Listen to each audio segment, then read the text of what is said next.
সূরা সূরা আলে ইমরানের 31 নম্বর আয়াত আল্লাহ তাআলা বলছেন আউযু বিল্লাহি মিনাশ শাইতানির রাজীম বিসমিল্লাহির রহমানির রহিম قل إن كنتم تحبون الله فاتبعوني يحببكم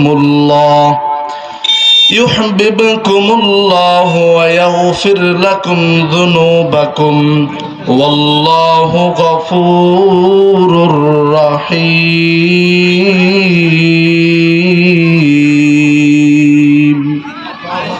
আওয়াজ করে বলেন আল্লাহু আকবার। আরে মুসলমানের মতো আওয়াজ দেন, হযরত ওমরের মতো আওয়াজ দেন, খালিদ বিন ওয়ালিদের মতো আওয়াজ দিয়ে বলেন আল্লাহু আকবার। নারে তাকবীর, লিল্লাহি তাকবীর। আল্লাহু আকবার ধ্বনি শুনে যে ভাইরা চায়ের স্টলে আড্ডা দিতেছে তারা যেন জান্নাতের বাগানে দৌড়ে ছুটে আসে। হায় হায়, কোরআনের বাণী তো প্রচার হওয়া শুরু করে দিছে, আমি বাইরে বসে থাকবো তো থাকবো কেন, আমিও যাই কোরআনের মজলিসে বসে যাই। এই জন্য আওয়াজ দা দিবেন, জোরে দিবেন ইনশাআল্লাহ, বলেন ইনশাআল্লাহ। প্রিয় ভাইরা, আমি যে আয়াত কালিমা পড়েছি এখানে আল্লাহ রাব্বুল আলামিন রাসূলুল্লাহকে বলতেছেন কুল ইন কুনতুম তুহিব্বুনাল্লাহ, ওগো নবী আপনি আপনার উম্মতদেরকে বলে দেন তারা যদি আমি আল্লাহকে ভালোবাসতে চায়, আমরা সকলে কি আমরা আল্লাহকে ভালোবাসতে চাই? কথা মনোযোগ দিয়ে শুনতেছেন আপনারা? আল্লাহ তাআলা বলছেন হে নবী আপনি বলে দেন কেউ যদি আমি আল্লাহকে ভালোবাসতে চায় তাহলে সে যেন ফাত্তাবিউনি, নবী মুহাম্মদুর রাসূলুল্লাহর অনুসরণ করে। কার অনুসরণ করতে হবে? রাসূল সাল্লাল্লাহু আলাইহি সাল্লামের। কার অনুসরণ করতে হবে ভাই? রাসূলের। কার অনুসরণ? সকলে আওয়াজ করে বলেন অনুসরণ করতে হবে কার? রাসূল সাল্লাল্লাহু আলাইহি সাল্লামের অনুসরণ করতে হবে। রাসূল সাল্লাল্লাহু আলাইহি সাল্লাম যেইভাবে খাইছেন ওইভাবে আমাকে খাইতে হবে। রাসূল সাল্লাল্লাহু আলাইহি সাল্লাম যেভাবে হাঁটছেন সেভাবে হাঁটতে হবে। রাসূলুল্লাহ যেভাবে আত্মীয়তার সম্পর্ক ঠিক রাখছে আমাকেও সেইভাবে আত্মীয়তার সম্পর্ক ঠিক রাখতে হবে।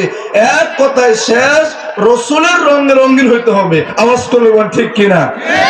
কিন্তু আজকে যুবক, বৃদ্ধ, মা বোন সহ যারা আমরা দুনিয়াতে আছি, বিশ্বনবীর উম্মত, আমরা কেউ নবীর সরাসরি অনুসরণ না করে কেউ ধরছি ম্যাপকে, কেউ ধরছি বিভিন্ন রকমের মডেল স্টারকে, অথচ রাসূলুল্লাহর আখলাক চরিত্র, একজন মানুষ নেতা হইতে গেলে পরে, একজন মানুষ সত্যকারের মানুষ হইতে গেলে পরে যত রকমের কোয়ালিটি দরকার সব কোয়ালিটি ছিল এক মানুষের মধ্যে, তিনি হচ্ছেন আমার আপনার বিশ্বনবী মুহাম্মদ মুস্তাফা সাল্লাল্লাহু আলাইহি সাল্লামের ভিতরে।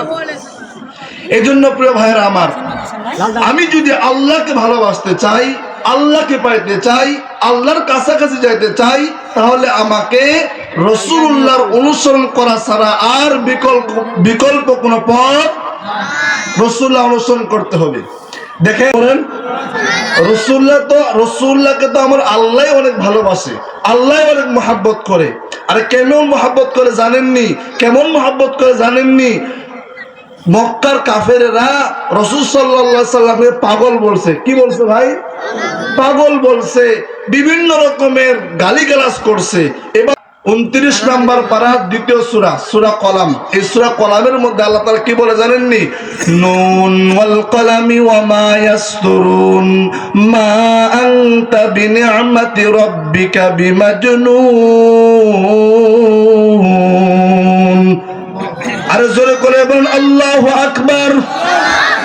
আমার দোস্ত, আমার বন্ধু শোনো রে, আল্লাহর নবী বিশ্ব নবীকে যখন মক্কার কাফেররা পাগল বলে গালি দিছে, তো আল্লাহ কোরআনের আয়াত নাজিল করে বলে ওগো আল্লাহর নবী, আল্লাহর রহমতে আপনি কিন্তু পাগল নন।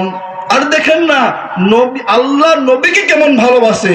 নবীকে মানুষেরা পাগল বলছে, তো নবীর চরিত্রের সার্টিফিকেট দিয়া আল্লাহ কোরআনের আয়াত নাজিল করছে। সুবহানাল্লাহ। আমার বন্ধুরা, আমার ভাইয়েরা, দেখেন না সাহাবা একরাম রাদিয়াল্লাহু তাআলা আনহুম তিনারা নবীকে কেমন ভালোবেসেছে, নবীর অনুসরণ তারা কেমন করে করেছে। আরে হাদিসের মধ্যে তো এমন বর্ণনা আছে, হাদিসের মধ্যে তো এমন বর্ণনা আছে, সাহাবী রাসূল সাল্লাল্লাহু আলাইহি সাল্লাম যেই জায়গায় বসে প্রস্রাব করেছে, সাহাবী রাসূলুল্লাহর অনুসরণ করতে গিয়া ওই জায়গায় বসে প্রস্রাব করেছে। সুবহানাল্লাহ পড়েন। সাহাবীদের মধ্য থেকে আপনারা সকলে এক সাহাবীর নাম শুনেছেন, আবু বকর রাদিয়াল্লাহু তাআলা আনহু সাহাবী। তিনি তার নিজের জীবনটাকে রাসূলুল্লাহর রঙে এমন ভাবে রাঙাইছে, আমার দোস্ত আমার বন্ধু শোনো, হযরতে আম্মা জান আয়েশা সিদ্দিকা রাদিয়াল্লাহু তাআলা আনহা হাদিস বর্ণনা করতেছে। আম্মা জান আয়েশা সিদ্দিকা বলেন, রাসূলুল্লাহর রঙে আবু বকর সিদ্দিক এমন রঙ্গিত হয়েছেন সারা জীবন তো তার অনুসরণ করছেন ওই যখন রাসূলুল্লাহ মৃত্যুবরণ করার আগে 15 দিন আগে রাসূলুল্লাহ অসুস্থ হয়েছেন। কয়দিন আগে? আরে ভাইয়ের কথা বুঝতেছেন? আমার কথা বুঝেন তো? যারা যারা কথা বুঝেন 2 হাত তুলে পড়েন আলহামদুলিল্লাহ, আর 2 হাত তুলে বলেন আলহামদুলিল্লাহ। এবার আম্মা জান আয়েশা সিদ্দিকা বলতেছে যে রাসূলুল্লাহ মারা যাওয়ার 15 দিন আগে অসুস্থ হয়েছে। রাসূলুল্লাহ সাল্লাল্লাহু আলাইহি সাল্লাম এক জায়গায় তিনাকে এক মহিলা শরবত দিছে পান করতে, তো সেই শরবতের সাথে বিষ মিশাইয়া দিছে।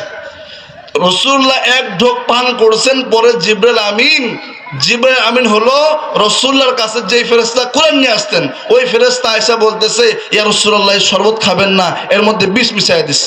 ওই যে এক ঢোক চলে গেছে ভিতরে, তো রাসূলুল্লাহর এই এক ঢোক ভিতরে যাওয়ার কারণে মাঝে মাঝে হুজুরের জ্বালা যন্ত্রণা হইতো।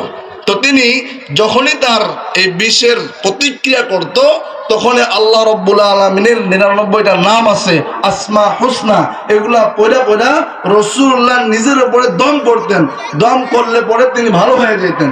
তো 15 দিন আগে যখন অসুস্থ হয়ে গেছে, তখন রাসূলুল্লাহ বলতেছে যে আমাকে ওই যে বিষ পান করাইছিল সেই বিষের প্রতিক্রিয়া আমার শুরু হয়েছে। তো রাসূলুল্লাহ এক পর্যায়ে তিনি দুনিয়া থেকে চলে গেলেন। ঠিক তার 2.5 বছর পরে হযরত আবু বকর সিদ্দিক রাদিয়াল্লাহু তাআলা আনহু তিনি অসুস্থ হয়ে গেলেন, তিনাকেও এই বিষ প্রয়োগ করা হয়েছিল। তখন রাসূলুল্লাহ সাল্লাল্লাহু আলাইহি সাল্লামের সাহাবী হযরত আবু বকর তিনিও অসুস্থ হয়ে কাতরাচ্ছেন। তিনি হাদিস বর্ণনা করে যে হযরত আবু বকরকে কিভাবে বিষ প্রয়োগ করলো। এই হিজরতের সময় মক্কা থেকে রাসূলুল্লাহ মদিনা হিজরত করছেন। মক্কা থেকে কোথায় হিজরত করছেন ভাই? মক্কা থেকে কোথায় হিজরত করছেন? মক্কা থেকে মদিনা হিজরত করছেন। মক্কা থেকে মদিনায় হিজরত করার সময় রাসূলুল্লাহ সাল্লাল্লাহু আলাইহি সাল্লাম একটা গর্তের মধ্যে আশ্রয় নিয়েছিলেন। ওই গর্তের মধ্যে দেখা যায়, আমি কথা শর্টকাট করতেছি, সময় তো কম, আল্লাহর অনেক বড় বড় বান্দারা এখানে আছেন, কথা বলবেন। অনেক বড় গর্ত, এই গর্তের মধ্যে দেখা যায় অনেকগুলো ফুটা, সব ফুটাগুলা হযরত আবু বকর সিদ্দিক তার পাগড়ির একটু একটু টুকরা টুকরা করে সব গর্তগুলা মিটাইয়া দিছে, শুধু একটা গর্ত বাকি আছে। আর সেই গর্তের মধ্যে তিনি তার বৃদ্ধাঙ্গুলিটা ঢুকায় দিছেন, ঢুকায় সেই গর্তটা পূর্ণ করে রাখছে।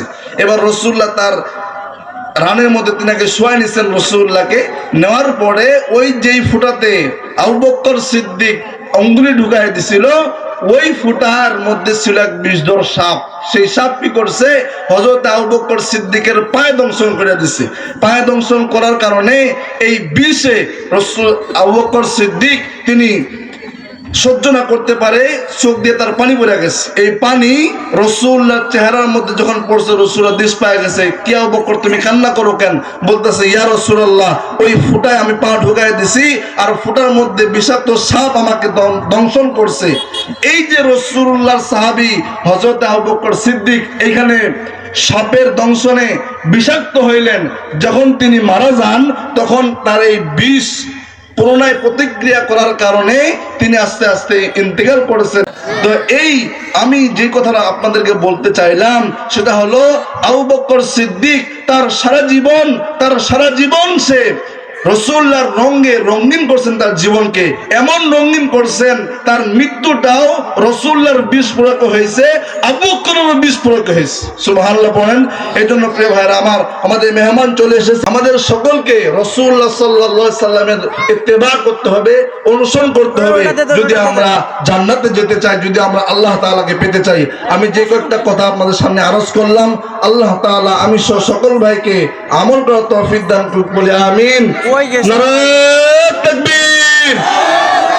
দ্বিতীয় বক্তার আগমন, মুফাজ্জল হোসেন মুজাহিদ সাহেবের আগমন, মুফাজ্জল হোসেন মুজাহিদ সাহেবের আগমন। একটাও নাই। ভন্নাথপুরের পক্ষ থেকে লাল গোলাপ শুভেচ্ছা। আল্লাহ রাব্বুল আলামিন যে কথাগুলো বললাম শুনলাম সকলকে আমল করার তৌফিক দান করুক, আমিন। আসসালামু আলাইকুম ওয়া রাহমাতুল্লাহ।